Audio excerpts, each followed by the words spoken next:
வணக்கம். என் பேர் வந்து பார்த்திங்கன்னா தெய்வசிகாமணி. திருவள்ளூர் டிஸ்ட்ரிக்ட்லேருந்து ஒரு சின்ன வில்லேஜில் இருந்து தான் வந்திருக்கேன். இந்த ஜேர்னி எப்படி ஸ்டார்ட் ஆயிடுச்சுன்னா, எனக்கு ஃபஸ்ட்டு நான் படிக்க ஸ்டார்ட் பண்ணது பார்த்தோன்னா பிசி தான். என்னோடய பெரிய டார்கெட்டு அப்போ பிசியாக தான் இருந்துச்சு. அதான் என்னோடய ஃபஸ்ட்டு எக்ஸாமு.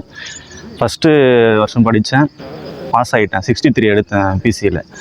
பட் ஏன் அந்த பிசி போக முடியல அப்படின்னா, ஃபிசிக்கல் ஃபிட்னஸ் இல்லை. என் வாழ்க்கையில் ஓடுறது செய்கிறது எப்போவுமே கிடையாது. எக்ஸாம் முடிச்சுட்டு ஃபிசிக்கல் பண்ணலான்னு போகும்போது தான் அப்போ தான் நான் ரன்னிங்கு, லாங் ஜம்ப்பு எல்லாமே ட்ரை பண்ணுறேன். இருந்தாலும் எனக்கு கால் வலி, பெயின், என் உடம்பு வந்து ஏற்றுக்கல. அதனால் என்ன ஆயிடுச்சுன்னா ரொம்ப ஸ்ட்ரகிள் ஆயிடுச்சு. சரி அப்படின்ட்டு பிசி போக முடியல, ஃபிசிக்கலில் போயிடுச்சு. சரி ஃபிசிக்கல் முடித்தோம். சரி இது தோல்வி அடைஞ்சிட்டுன்ட்டு வந்து போகக்கூடாது அப்படின்ட்டு மறுநாளே உட்காந்து நான் எஸ்ஐக்கு படித்தேன். சரி நம்ம டார்கெட் எப்பவுமே வந்து பெருசாக இருக்கணும் அப்படின்ட்டு எஸ்ஐக்கு உட்காந்து படித்தேன். சரி ஹார்ட் ஒர்க் படித்து எங்கேயும் ஒரு இன்ஸ்டியூட்லாம் ஜாயின் பண்ணல, நானே ஓனாக வீட்டில் தான் படித்தேன்.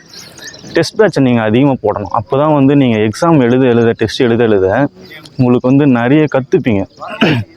இதெல்லாம் தப்பு பண்ணுறோம், இதெல்லாம் கரெக்டாக பண்ணுறோம் அப்படின்ட்டு ஒன்று லேர்ன் பண்ணுவீங்க. அதனால் என்ன பண்ணால் டெஸ்ட்டு பேட்ச் வந்து நிறைய ஜாயின் பண்ணணும்.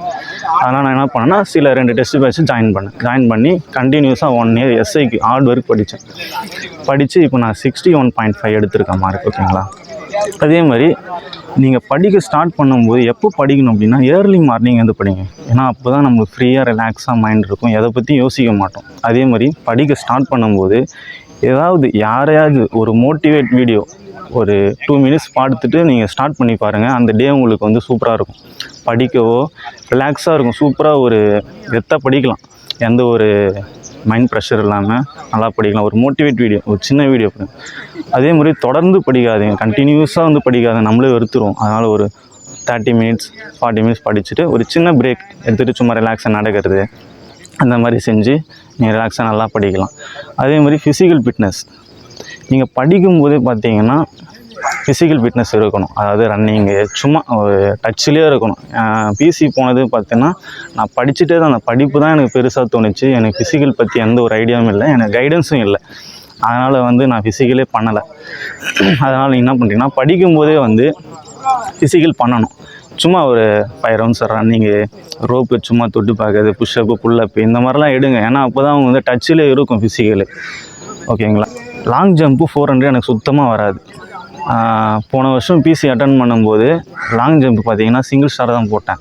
அது காரணம் எனக்கான அந்த 1 மந்தில் எனக்கு வர வைக்க முடியல, எனக்கு உடம்பு வந்து ஒத்துழைக்கல. அதனால் என்ன சொல்கிறேன்னா படிக்கும்போதே வந்து ஃபிசிக்கல் பண்ணணும். டச்சிலே இருந்தால் தான் எதுவாக இருந்தாலும் நம்மளுக்கு லாஸ்ட்டாக அது பண்ணும்போது ரொம்ப ஈஸியாக தோணும். அந்த ஒரு ஹாப்பினஸ்ஸே வேறு. அதனால் நான் வந்து இங்கே வந்து ஜாயின் பண்ணி கொடுக்குற ஒர்க் அவுட்லாம் பண்ணி அந்த வர வச்சுட்டாங்க. அது ஓகே, பிரச்சனை இல்லை இப்போது. அதே மாதிரி இப்போது நம்ம எக்ஸாம் மார்க் எடுத்துகிட்டோம், அடுத்து ஃபிசிக்கல் போகிறோம். ஓகே முடிஞ்சது. அடுத்த செலெக்ஷன் பார்த்திங்கன்னா இன்டர்வியூ கூப்பிட்டாங்க. இன்டர்வியூ பார்த்திங்கன்னா எல்லாமே உங்களுக்கு தெரியாது அப்படின்னு எதுவுமே இருக்கக்கூடாது. எல்லாம் ப்ரிப்பரோடு இருக்கணும்.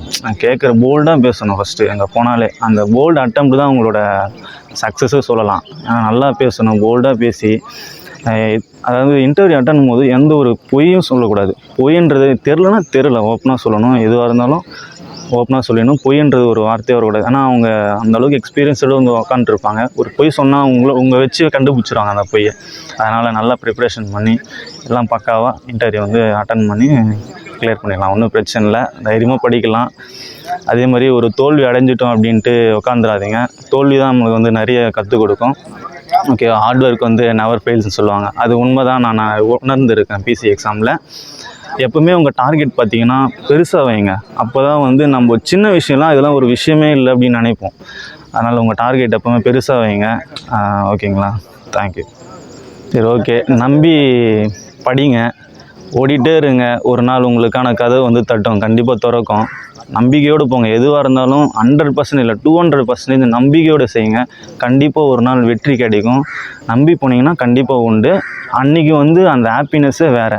இப்போ நடக்கிற தோல்வியை கண்டு நீங்கள் பயந்தீங்கன்னு வச்சிங்களேன், அதை நம்ம நிறைய கற்றுக் கொடுக்கும். அது நினச்சி நம்ம பேக் வரக்கூடாது, ஃப்ரண்ட்டில் போயிட்டே தான் இருக்கணும். ஓகேங்களா?